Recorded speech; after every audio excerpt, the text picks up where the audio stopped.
Okey, sambil-sambil lah. Baik. Kita kembali.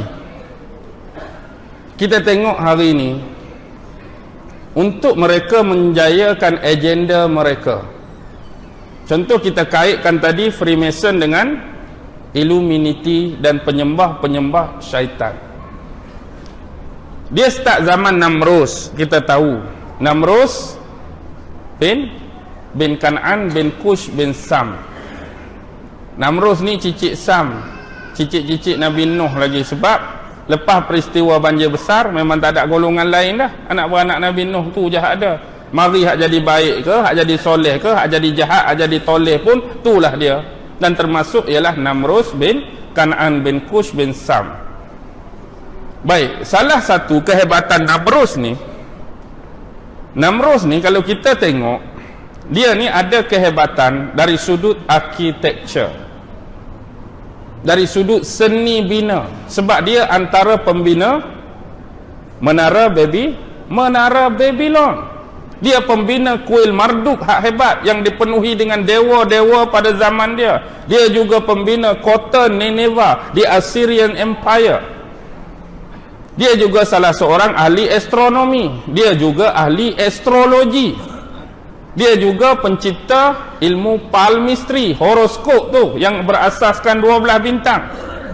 Semua tu datang pada zaman Namrus. Dan dia juga gunakan sistem matawan dan penomboran seksagesimal berasaskan 6 dan 60. Hari ni kita masih pakai sistem tu sejak zaman Namrus. 60 saat bersamaan 1 minit, 60 minit bersamaan dengan 1 jam, 360 darjah. Ini semua asas dia datang dari Nuh lagi.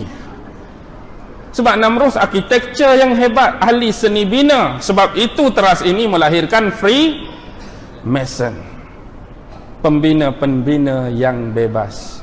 Walaupun asas sebenar Freemason bermula di Scotland. Hak nama Freemason betul-betul The Scottish Rite. Di Scotland, Scottish Rite. Sebab itu ahli-ahli Freemason yang naik dari satu tingkat ke satu tingkat boleh ditabalkan di mana-mana lodge, mana-mana tempat. Tapi bila sampai tahap 33 degree, dia perlu di PhD kan di sini. Tak boleh tempat lain, iaitu di Scottish Rite. Ini zaman bila dia masuk penubuhan Scottish Rite, zaman dia tukar sejarah. Dia adalah bangsa-bangsa Viking dari negara Skandinavia tu. Dia tukar sejarah, mereka ubah, mereka jadi Anglo-Saxon. Kemudian masuk ke tanah besar England. Waktu tu waktu berkecamuknya perebutan tanah-tanah. Hak zaman Braveheart punya cerita. Mel Gibson pelakon utama. Pernah tengok filem Braveheart? Kan pahlawan-pahlawan Scotland tu. William Wallace. I am William Wallace. Mel Gibson pelakon paling ramai dalam sejarah. Akhirnya dibahagi-bahagikan, ni sikit, ni sikit, ni sikit, diterajui oleh seorang raja, King Arthur. Penasihat tu paling penting. Siapa penasihat King Arthur? Siapa penasihat King Arthur?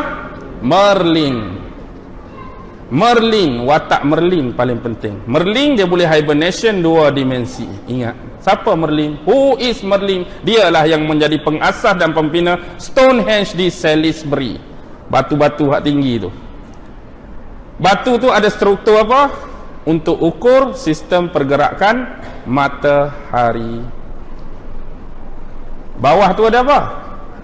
Bawah Stonehenge tu ada apa? Jadi rahsia sampai kini. Okey, berbalik kepada Namrus. Dia bina Menara Babylon. Tapi kita harus ingat, zaman Babylon ini adalah zaman tamadun apa? Babylon zaman tamadun apa? Tamadun paling awal di dunia Mesopotamia, bukan Mesopotato. Ataupun Mr. Potato. Mesopotamia, bawah Mesopotamia banyak kerajaan yang berganti silih. Ada Sumeria yang terkenal, Raja Hammurabi yang terkenal dengan kod Hammurabi itu. Kemudian ada kerajaan Akkadia. Maharaja Sargon I, Maharaja Sargon II, kerajaan Akkadia. Ada kerajaan Assyria, Assyrian Empire, ada kota Nineveh, kota Nabi Yunus ibnu Matta. Tahu? Yunus ibnu Matta. Matta tu siapa? Matta tu siapa? Yunus anak Matta. Matta tu siapa? Matta tu siapa?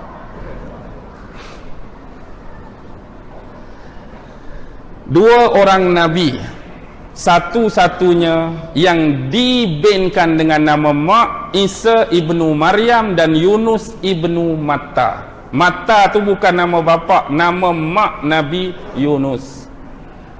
Hak lain selain Adam lah, Adam tu tak ada lah. Selain semua lakab dengan bin bapa kecuali dua Nabi ni, Adam ibnu Maryam, Yunus ibnu Matta, anak lelaki Matta. Matta tu nama mak perempuan Matta ibnu Abu Matta. Abu Matta ibnu anak siapa? Yunus anak Bunyamin. Bunyamin adik-beradik Nabi Yusuf, anak kepada Nabi Yakub. Itu jaluran Yunus ibnu Matta sampai kepada Bunyamin.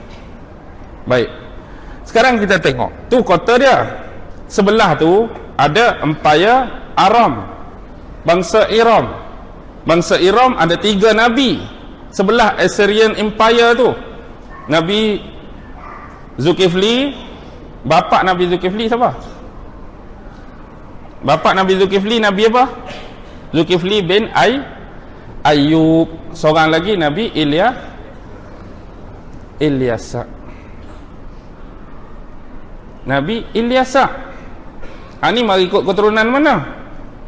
Zulkifli bin Ayub, Ayub bin Amush, Amush bin Tawah bin Rum bin Aish, Aish bin Ishaq. Anak Nabi Ishaq. Sebab anak Nabi Ishaq tu kembar, Aish dengan Nabi Yakub. Nabi Yakub tu kembar, abang dia nama Ish. Zulkifli dengan Ayub, jalur dia datang ku Ish, abang Yakub. Kalau Nabi Ilyasa datang ke mana?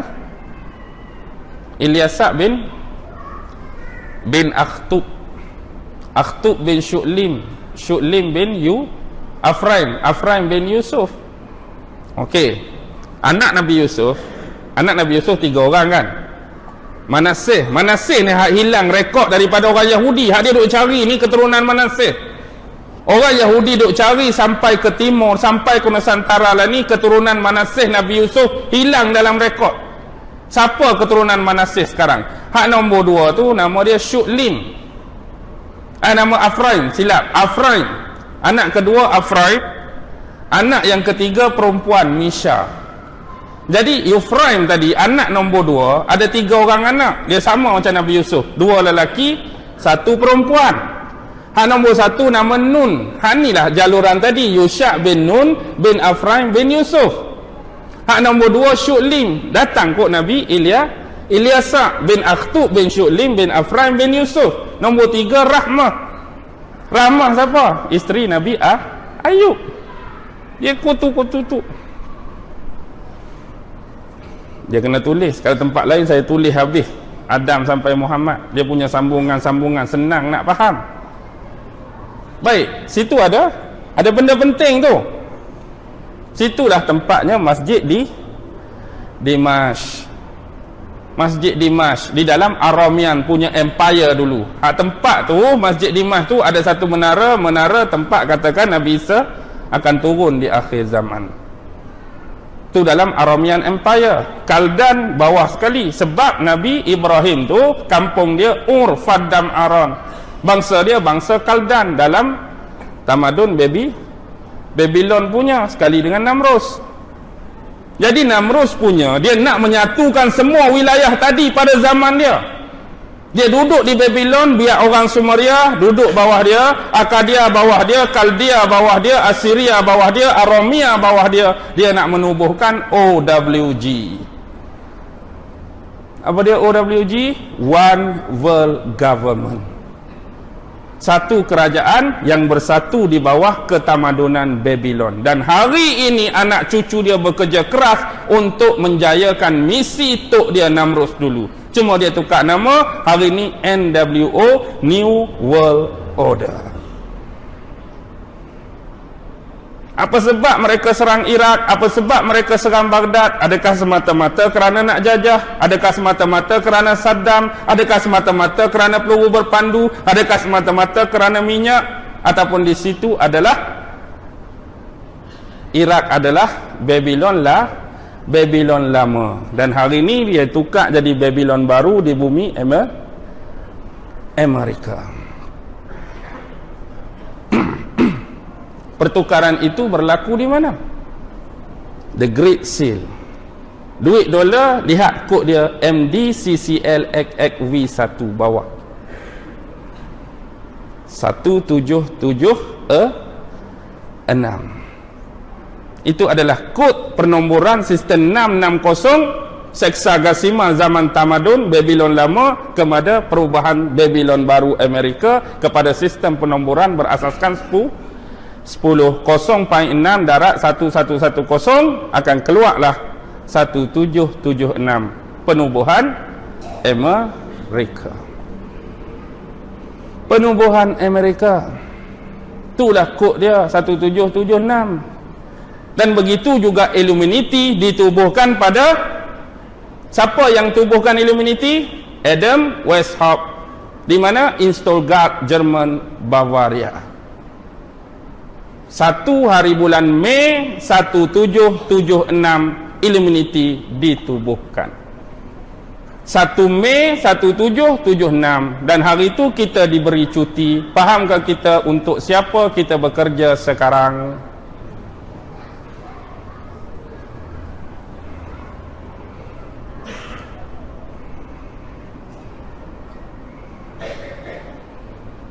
Tapi tak apalah, cuti kan? Cuti lah, cuti.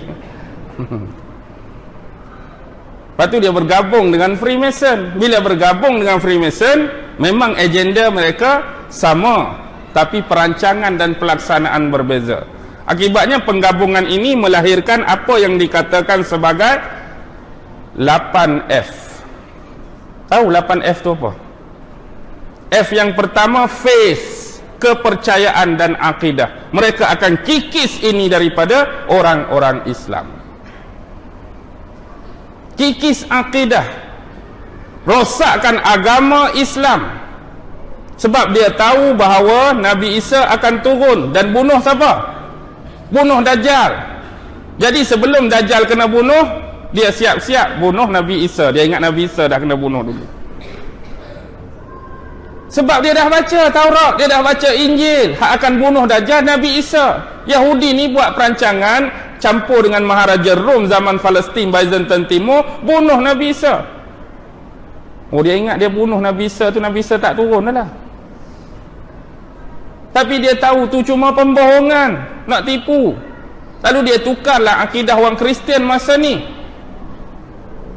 Daripada 1 Masihi sampai 325 Masihi, akidah Kristian masih lagi tulen, tak ada lagi unsur-unsur anak Tuhan atau Trinity. Selepas persidangan Nisia, Konsili Nisia 325 Masihi, baru ditetapkan 4 Injil hak mereka guna pakai hari ini. Injil John, Injil Mark, Injil Luke dan Injil Matthew. Dan hari itu jugalah Maharaja Konstantin mengumumkan akidah baru bagi Kristian selepas persidangan Konsili Nisia, Trinity, dan kena menganggap Isa itu anak Tuhan. Kenapa sampai beratus tahun baru bertukar Isa anak Tuhan, sedangkan sebelum ni tak ada masalah? Nampak tak dia punya permainan? Jadi hari ini orang-orang Kristian tertipu dengan akidah ini.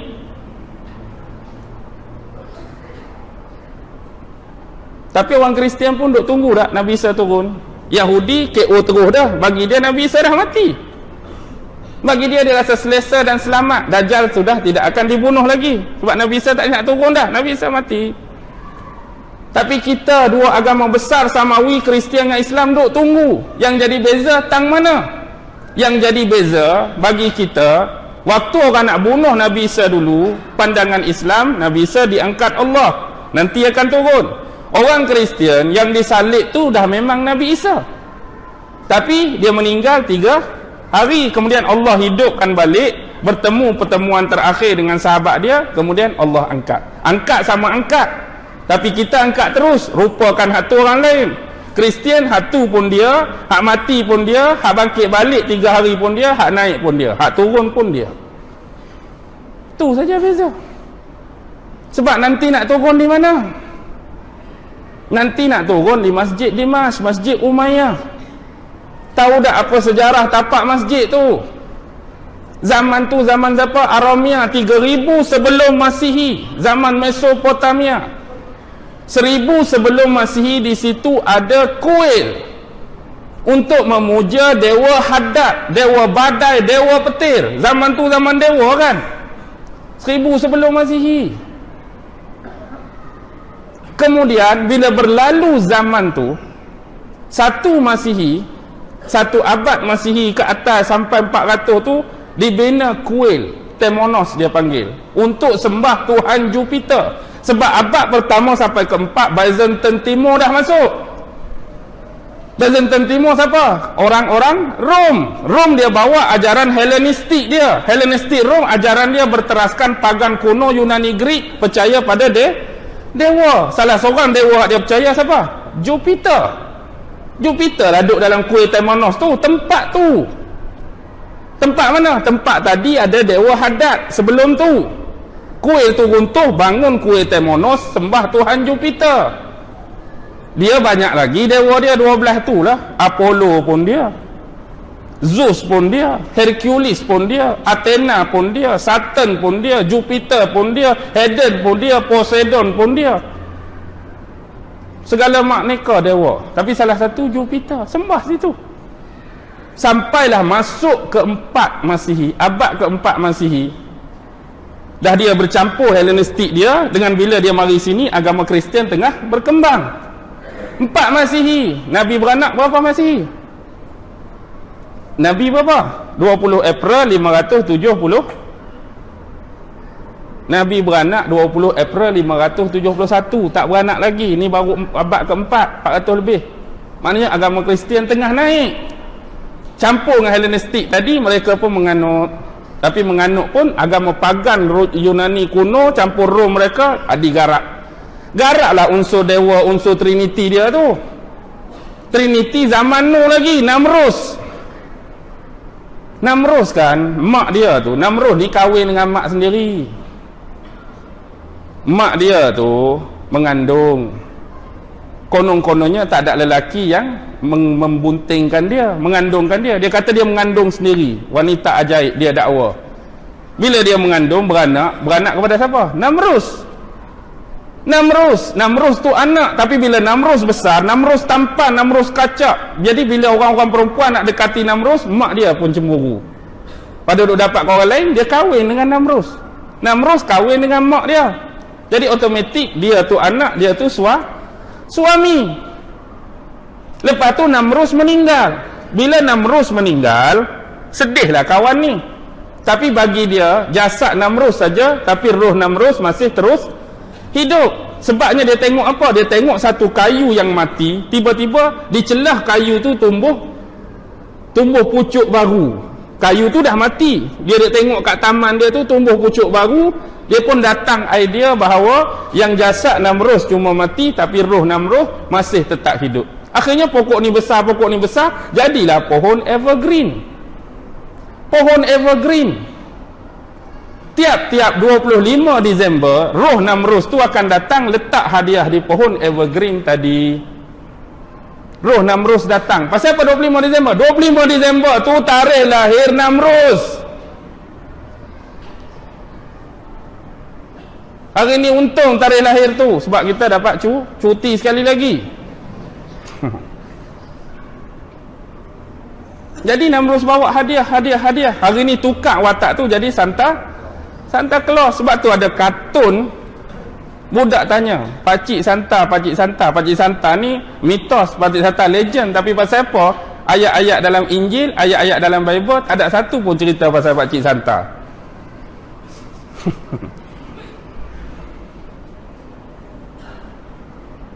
Namrus mai. Kemudian dia mengandung sekali lagi, konon-kononnya mengandung suci juga. Lahir siapa? Tammuz. Tamuzi. Bagi dia Tamuzi tu hanya watak Tammuz, tapi roh duduk dalam tu roh apa? Roh Namrus. Jadilah Trinity, Tuhan berkeluarga start di situ. Namrus, Semiramis, Tammuz. Semiramis tu mak Namrus, isteri Namrus. Hari ni Semiramis duduk mana?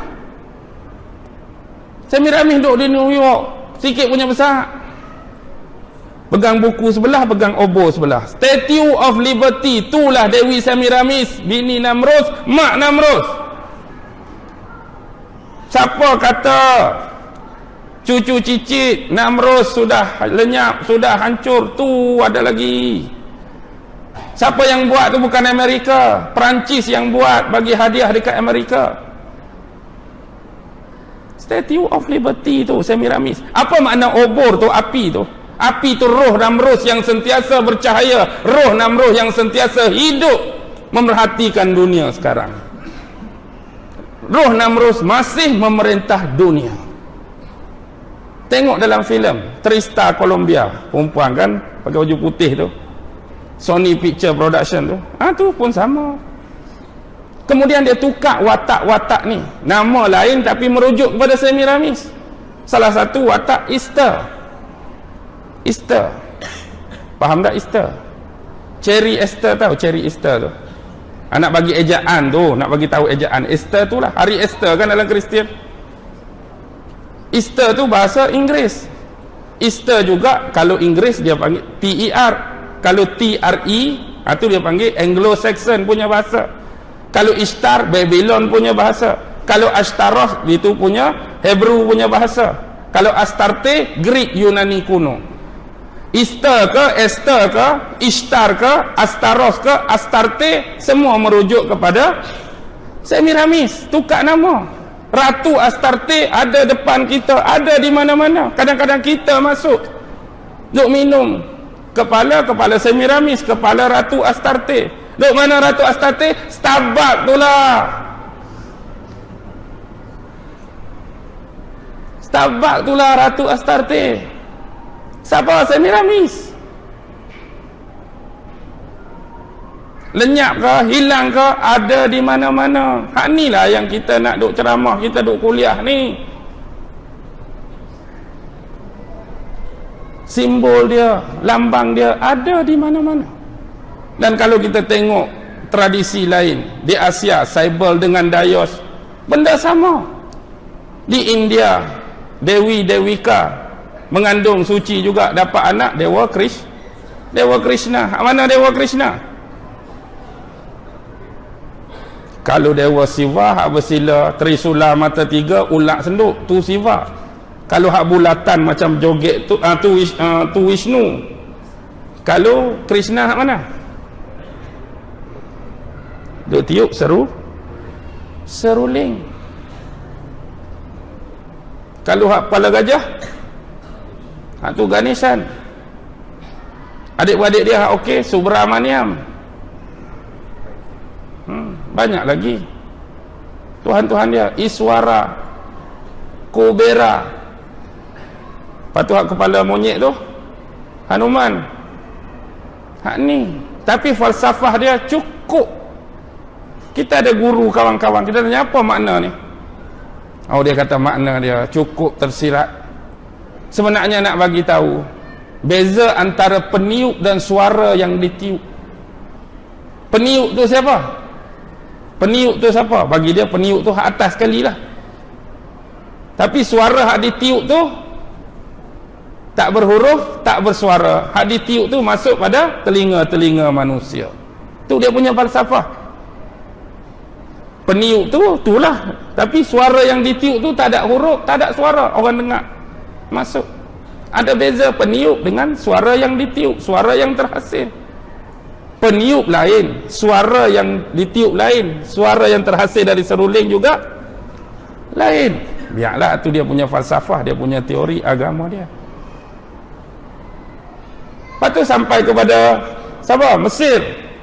Kan bila Babylon jatuh, Mesir dah ada zaman Babylon, cuma tak popular. Ajaran ni diseluduk masuk oleh bangsawan tak Babylon, masuk dalam istana Firaun. Firaun dah ada dewa banyak dah, daripada dewa Ra, dewa matahari, one eye sun god.